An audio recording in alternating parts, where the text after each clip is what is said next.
कहा कि जो तुम्हारे मन अति संदेह, जो तुम्हारे मन अति संदेह, तो इन जाई परीक्षा में, तो इन जाई परीक्षा में।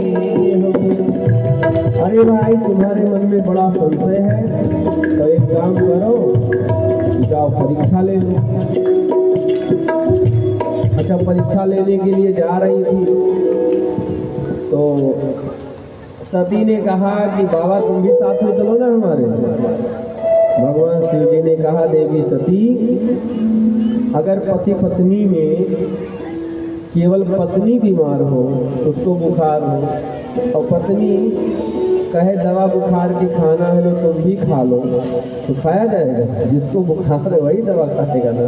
बीमारी जिसको है, इलाज की आवश्यकता उसी को है, औषधि की आवश्यकता उसी को है, दोनों की तो नहीं है। तो संशय आपको है, इसलिए परीक्षा आप लेने जाओ, अपन नहीं जा रहे हैं।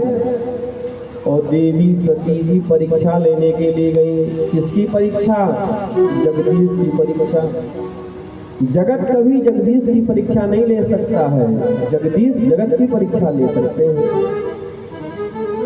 शिष्य की औकात नहीं कि वो गुरु की परीक्षा ले, गुरु शिष्य की परीक्षा लेता है। और दूसरी बात, परमात्मा परब्रह्म भगवान कभी भी परीक्षा के विषय नहीं है। जब जब मिले हैं, जिसको भी मिले हैं तो प्रतीक्षा से मिले हैं, इसलिए उनकी प्रतीक्षा करना, उनकी परीक्षा कभी मत लेना। रावण ने परीक्षा लिया, कंस ने परीक्षा लिया, शिशुपाल ने परीक्षा लिया, तो सब काल के गाल में समाई गए। क्योंकि परीक्षा नहीं, प्रतीक्षा।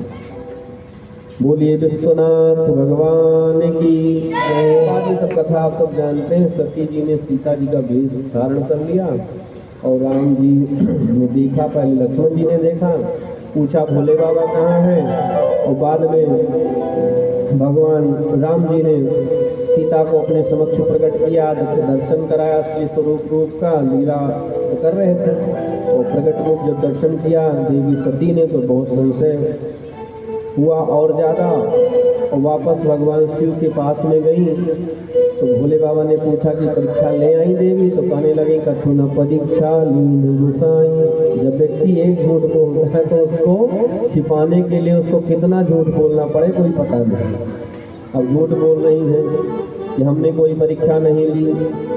कीन प्रणाम तुम्हारी नाई, जैसे तुमने प्रणाम किया था वैसे ही मैंने प्रणाम किया, बस और कोई बात नहीं। भोले बाबा ने कहा कि अगर प्रणाम ही करना था तो जब हमने किया था वही समय कर लेते कि बाद में जाके इतना नाटक करके प्रणाम करने की क्या आवश्यकता पड़ गई। समझ रहे हैं? बाद में देवी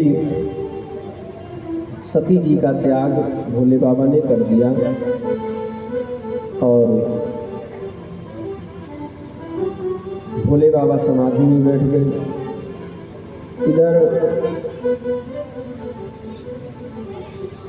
कुछ समय तक देवी सती भटकती रही और बाद में समाधि जब भोले बाबा की खुली, राम राम ते ही सुमिरन लागे, जन सती जग